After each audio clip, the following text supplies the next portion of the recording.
before meditation.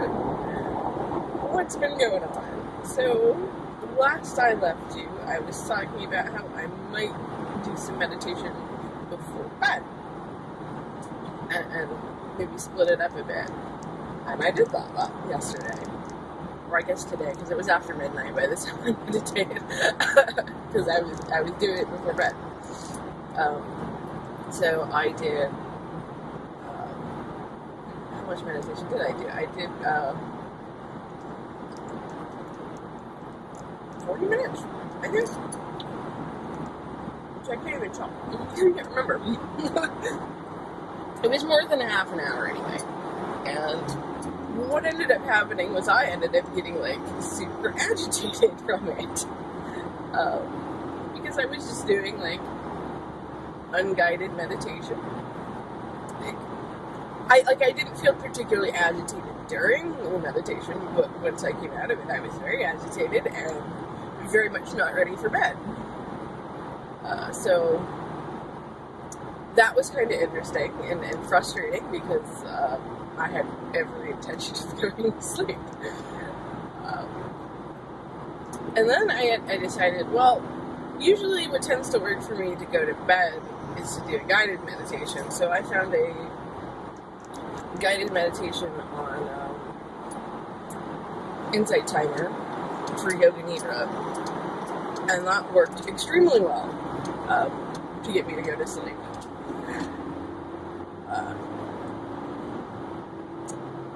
So I think that's the way to go for me. If I'm going to do unguided, I need to file it up with a guided meditation if I'm going to go to bed, because otherwise what seems to happen with me in meditation right now is I have a fairly good calm session, and then when I come out of it, all of the thoughts that have been on hold come rushing back and are kind of hard to stop. And it ends up being really distressing when I'm trying to do something relax and go to sleep. The only thing I wish I had done differently was maybe I should have followed it up one right after the other, because there was probably about 3 hours, no, not 3 hours, it was probably more an hour and a half, I'm exaggerating, between when I stopped the unguided meditation, got super sick, super agitated, and then went and was like, okay, we're just going to do a guided meditation and calm down. And then this morning, for my morning meditation, I think I actually slept through it. And I think that's the hazard of being someone who prefers to meditate laying down, is when you first wake up in the morning, sometimes you don't really want to wake up. And I guess I didn't want to wake up, so I know I laid on my back and was alright, I set my alarm a half an hour early, I'm gonna meditate, and the next thing I was out cold. So I think what needs to happen differently there is I actually have to get up and get out of bed and possibly just go lay on the floor instead of laying on the bed, which is fine. I'm not angsty about the fact that I had a sleeping meditation. Actually, I felt quite good about it because when I woke up, I was in a very pleasant mood. So, but I was definitely not awake during that meditation. So that's what's going on. I'm probably going to continue with the before bed and then I'm going to get up in the morning meditations, because that seems to be working well.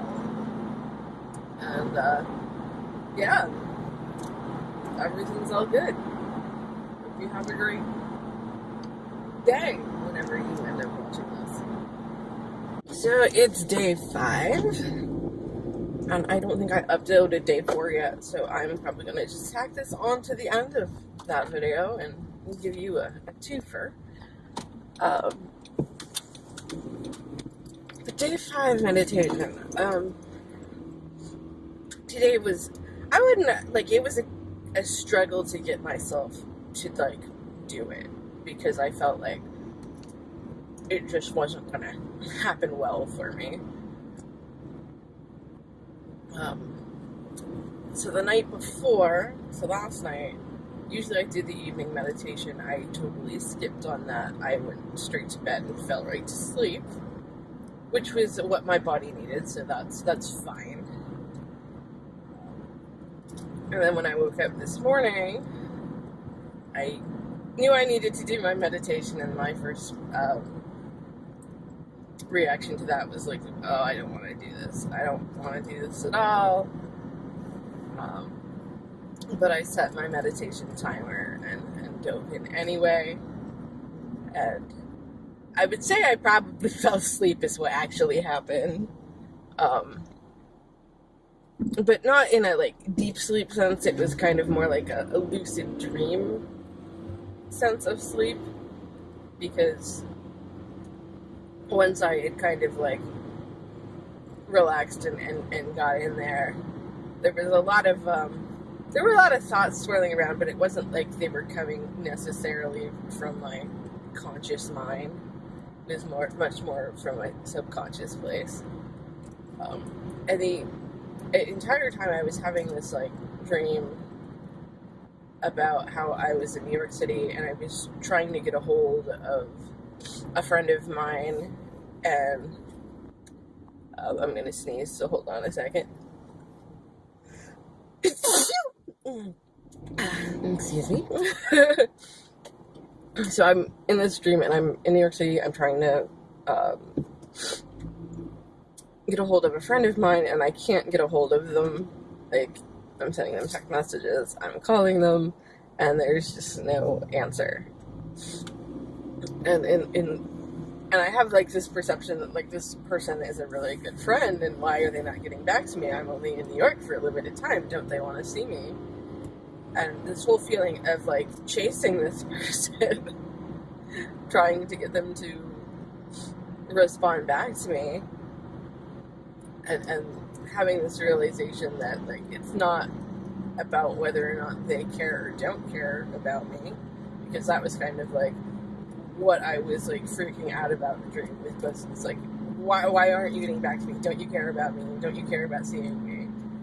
And in like, realizing in the dream, it's like, it wasn't about that. It was about the fact that, like, this person, like, has a life.